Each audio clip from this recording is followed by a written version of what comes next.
Awesome. Hello. Hello, everyone, and welcome to Leadership Dolce, Sweet Morsels of Wisdom, where each month you will have the opportunity to learn some amazing leadership lessons from both me and from my outstanding lineup of guest speakers. And tonight we're talking about how to have more confidence in your career. And before we jump right in, I wanted to take a moment to introduce myself. For anyone who doesn't know me, I'm Joanne Newborn, certified lifestyle and leadership coach with Newborn Evolution. And I found through the nearly 20 years in the corporate landscape that I've experienced that there's a real lack of leadership. And we tend to look to others to provide leadership for us rather than creating a leadership culture and a leadership mindset ourselves. And I was introduced to this concept when I was getting my MBA at Penn State University. And now today, I help career-focused individuals who feel very frustrated and stressed out and unfulfilled to be able to create that leadership mindset so that they can attain their dream job with an ideal salary and a luxurious, guilt-free work-life balance. So, all right, we're going to jump right in tonight. I have the extreme pleasure of interviewing Barry Forward. And Barry is a certified executive coach and an executive career coach who has supported thousands of executives and professionals as they navigate their leadership and career journeys. He is actually a former executive himself. He's been a CEO. He's been an executive vice president and a marketing and communications consultant and a broadcaster. He's the host of the podcast Reboot Forward, and he's been a broadcaster for, he's been an executive coach for the past 11 years. So Barry's also been a founder and a business coach for numerous startups across several sectors, including technology, energy, arts, and entertainment. And I'm going to give you lots of ways that you can connect with Barry. After our interview, I will post all the ways that you can connect with him because I certainly think it is well worth your time to do so. So right before I jump in, I just want to let everyone know that after my interview with Barry, we are going to sign off of Facebook and we're going to head on over to our VIP Q&A and hot seat coaching session in Opry Dolce in the Leadership Lounge. And that's only for the VIP ticket holders who are here on Zoom with me. So if you missed out this time, you can always get your VIP ticket for next month. So welcome, Barry. Welcome, welcome. I'm so excited that you're here. And I thought we would just start with the basics since we're talking about confidence. And let's just start with, what is confidence? Well, it's such a great topic. I mean, I look at it over kind of my career span, let alone my work as an executive coach. Confidence is the difference maker, right? It's a difference maker. So what is confidence? It's quite simply, it's just the belief in yourself to do the things that you need to do to move forward. I mean, it's as simple as that. It is just, I mean, life throws lots of stuff at us. And one of the pieces of confidence is the belief that you can actually meet those challenges and head off into the next phase or the growth or whatever it is that you're working on. So confidence is all encompassing, but it's there. And that's sort of a definition, but I think that gives you an idea of it's about the belief in you and your ability. So that's where it starts. Great. And so why would you say it's so key to having a successful career?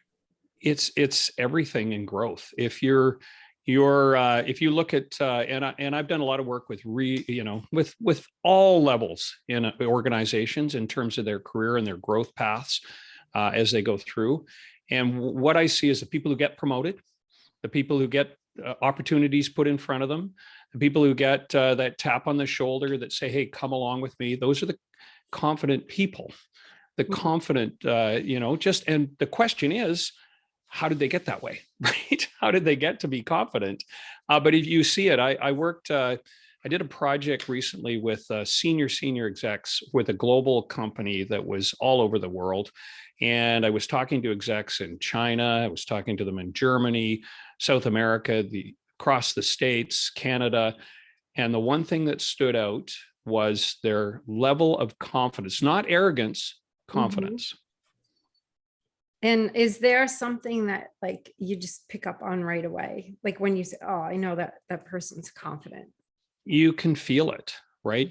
They're not, again, we're going to talk about what is confidence, like what makes it and how do you get there.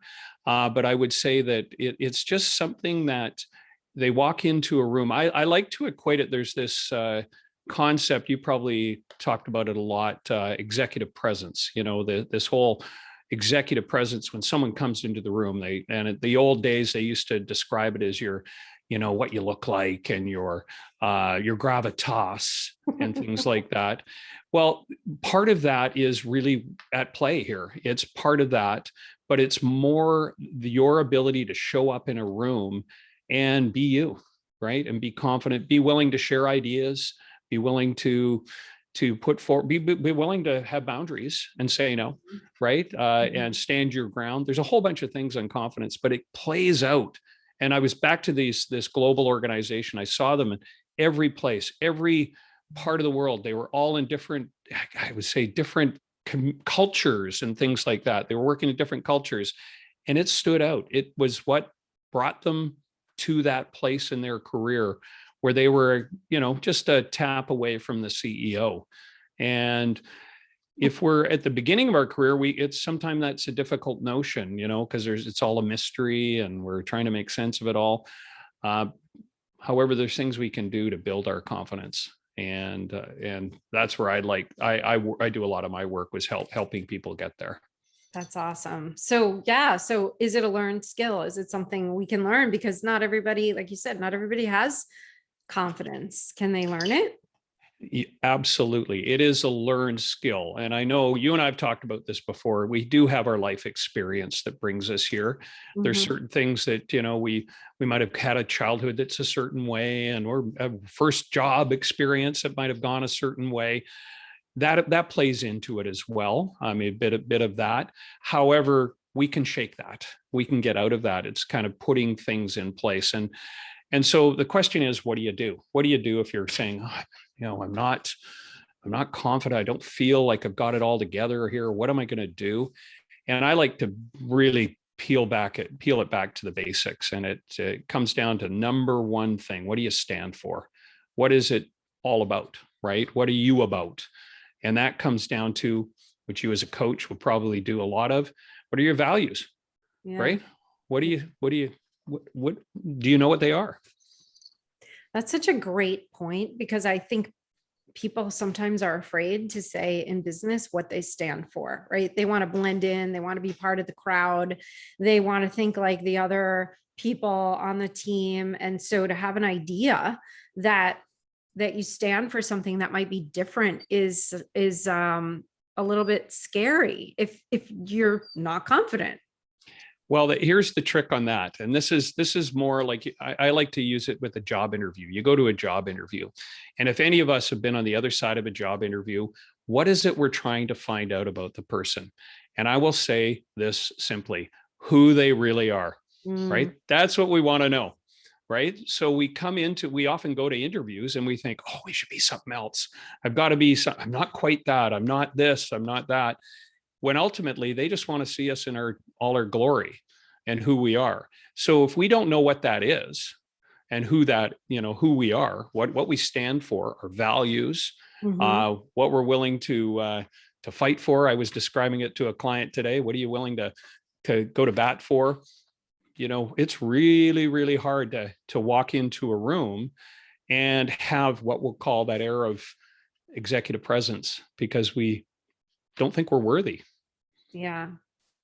So if I were someone, let's say I was new to a company, and I just didn't feel like I even knew what my values were, how could I go about figuring out what my values are and really, owning them? Well, that's interesting. We all have our processes as coaches, is how we would take this. There are assessments you can do to Mhm. get through. I would, just to be basic, I would go, and this is going to sound really simple, go on and just get a list of values. Okay, get a list. What are they? There's work values and there's life values. A lot of them merge and are very similar. Mhm. So get that list out. And there are big lists. There's some, 120, 200 of these values. And then I would go through that, whatever that list is, and however you get to that, and come up with a top 20, top 10, whatever you can break it down. Sometimes some of us can't. Some of us, we have lots of values. Some of us have a few. And I would try to narrow it down to my top values. What are they? Whether they be something like trust or authenticity or adventure, security, all these things that come up. And I'd make sure I cannot live without this. I cannot function without these values at play. So then we start to investigate what that means. So but first we have to do is come up with a list of top values. And then from my perspective, then I call it noodle. You want to think about and journal on what those values mean to you in each and every moment, how you show up. But it really comes down to, and we're getting into the next part, which is really self-awareness is king. Mm. The more you know about yourself, good and bad, the better off you'll be. Yeah. You know what's interesting, when you were going through the values, I was just talking to a client yesterday, and the person is sort of like one way in business, and then we went through like a whole vision document, and I found out that adventure is like his number one thing, which would never have knowing this person like on a business level. And I think it's great actually to blend the two, because I said, I didn't know this about you. That tells me you're a risk taker. You can probably be taking more risks in your business, because that's who you are. And so I just thought that was interesting, and I love that idea of finding lists for your values, because sometimes you're just like, well, I don't know, I'm not sure what I stand for, and just like, yeah, just like dive into a big huge pile of values, and go, yeah, this resonates with me, or nah, not so much that one. I think that's such a fabulous idea. Well, what just to go to your point about what happens when you've got someone who has keeping an adventure value hidden, Yeah. and they're hiding a part of themselves. Okay, so they're coming to work, and that's a part of them. And this dual personality thing of, I'm something like this. We hear it often. I'm like this at home, but I'm not really like that at work. And I Mhm. say bupkis to that, right? It's not possible. You are who you are. You come, and what is interesting about values, and maybe it happened with your client, is people vibrate when they start to have that energy. That's me, that's me. I had a client recently, and this individual was really struggling with confidence. She was really having a tough time. And it was because, from what my assessment of it, is because she had a hidden life. She had a part of her that she wasn't proud of, wasn't willing to share with just not that she had to share the story, but Right. that just she wanted it to be hidden, that little attribute about her. When I peeled it back and we started talking about it, it was a fight. This individual had fight in her. She turned into once she started talking about it, it was like this energy unleashed in her. And it was like, who is this person? Where did she come from?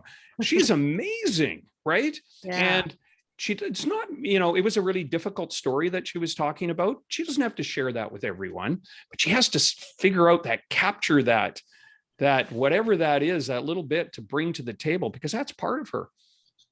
And how would you help people to work through that, to start to become comfortable? Like, I know what you're saying, like you don't want to be at the water cooler telling everyone your sob story or whatever it Mhm. is, but how do you integrate that into who you are in the workplace? Well, this is we get into this coaching stuff. You know all about this, but I will. It's so we've got our values. and we start to explore them. So we're looking at, really doing that self-awareness piece internally. We're coming, okay, this is me. This is what I'm about. In the case of my client, it was like, whoa, this is part of me. Acceptance, really accepting, wow, this is part of me. And then, and this is the coaching bit, the coach, I call it the coachy coach talk, is self-love, right? It's really becoming, loving that part of even though it's quirky, it's weird, it's maybe unique, maybe it's a hidden shadow part of your personality or something. It's part of you, and accept it, love it, give it a little care, and then go out into the world. And that comes, and the question is, how do you do that? You spend time with it, you investigate it, you wrestle with it, you play with it, and see what, if you can get to the point where you go, and have conversations. This is where, and of course we're selling a little coaching here, which is to spend a little time with someone to have the conversation about it, talk about it. And it is, and I'm using my client, and it wasn't magical. It was just a story that I'm telling here, but it was when this individual could experience that, it became part of her. And I would say in the following 4 weeks that happened after that, she embodied it. And it was like, get out of her way, right? Wow. It was get out of her way. So the question is, how do you do that? Investigation, be okay to look at yourself deeply, good and bad. Know that even the weird stuff and the negative stuff is actually you. It's okay. It's okay. We all have it, right? And then you want to, and then the question is, what do you do with it? You've got to roll it out, right? You got to be willing to show up. And this comes a little bit to the executive presence stuff and getting out there. Someone with really good presence, and I'm trying to keep it out of the executive level because it's not just for executives, it's everybody, is what happens when you have good executive presence? You just are okay with who you are.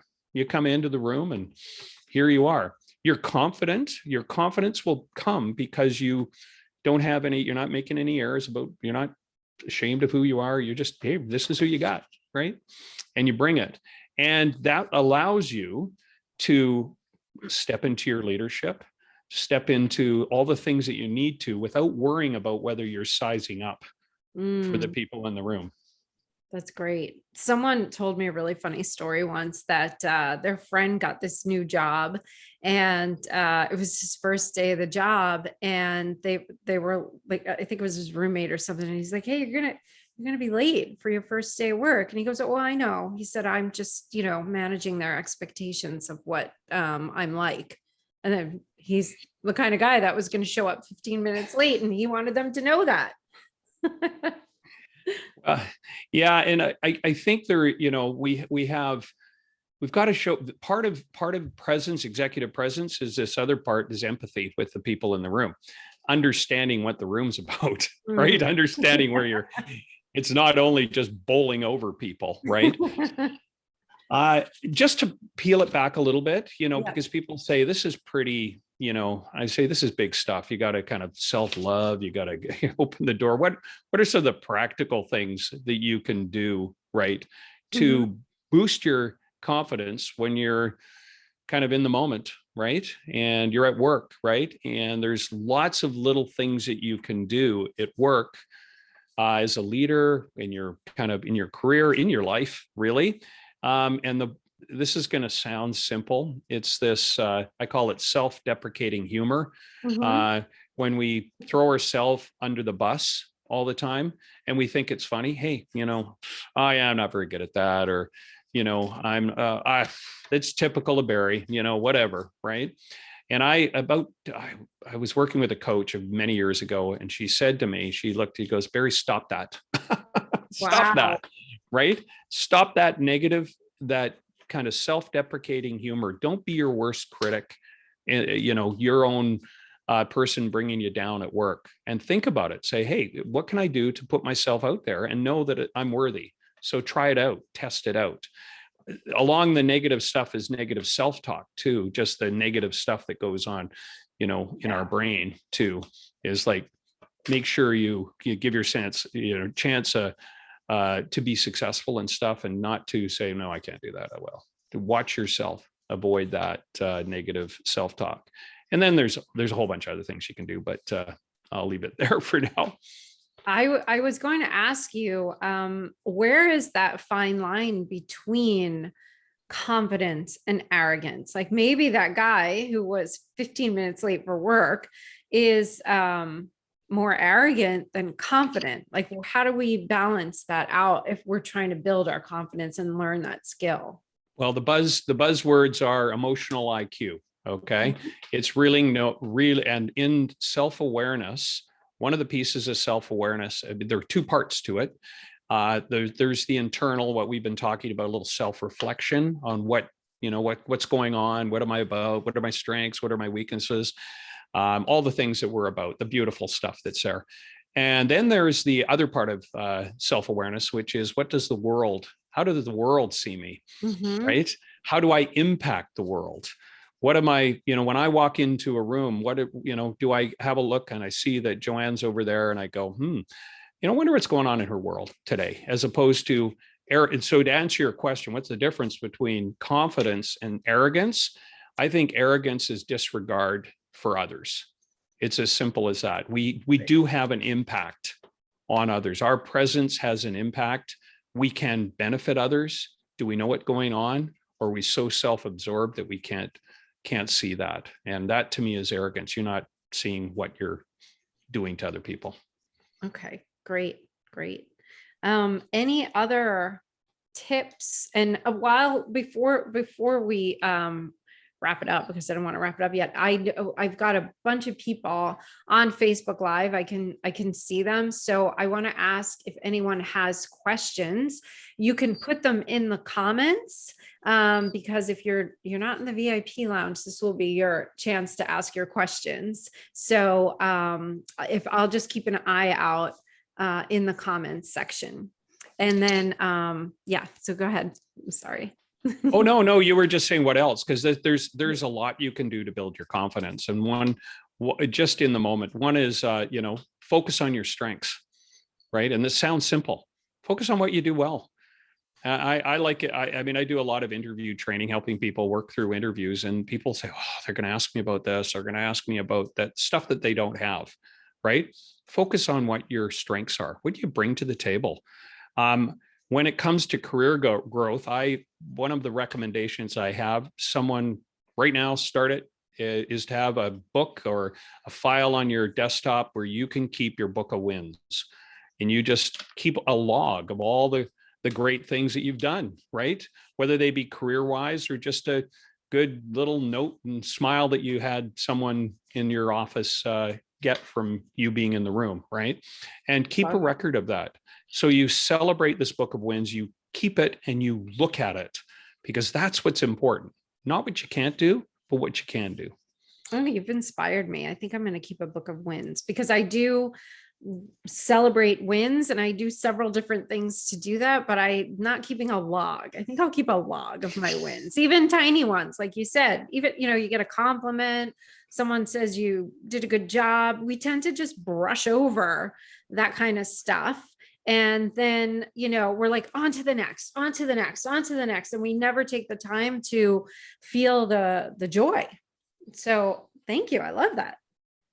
Yeah. And I think it's sort of, key to when we talk about confidence, because again, this negative self-talk that's going on in our mind, we need ways to remind ourselves of all the great stuff we've done. We've talked, there's gratitude lists and all this stuff that can be an extension of a book of wins. You can bring it out, positive affirmations maybe, but what concrete evidence that a book of wins has is profound. If you keep it over time, it just builds and builds. And someone says, you start to feel a little unstable, you're not feeling good at work, you just bring it out, start reading it. And there you've got, wow, geez, September 23rd, that's what happened. Wow. That's fantastic. Yeah. I'm blown away by that. I love that idea. What else can we do? Well, and this is going to you as um, a former actor, and I hope everybody here knows that about you, but you're a I don't former know if we actor. do. Is this is a bit, it's we've got to step into our fear and do it anyway. We've got to get into our, the scary place. So we're not going, our confidence might be building over time and we'll get better. So there's the rinse and repeat, try it over and over and over again. Just keep Mhm. practicing until you get it right. But the other part of it is put yourself out there. And I'm going to say the words, it's fake it till you make it, right? Is Yeah. you want to get yourself out there, try it out. If you fall on your face, so what, right? Just give it a shot.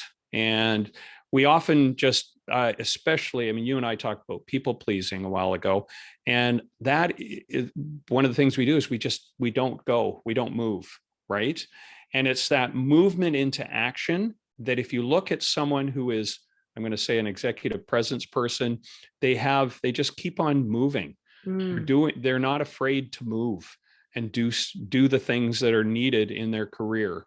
So when you're looking at, you you're like, oh, it's not quite there yet. I don't feel 100%. I'm still, in this situation that, we also have people who show up who are painful in our world. We micromanagers, perhaps, who's someone who's micromanager. This goes back to how you led this off, which is you've got to stand up on your own 2 feet on that. So even though you've got a micromanager, what is your side of the street? Mhm.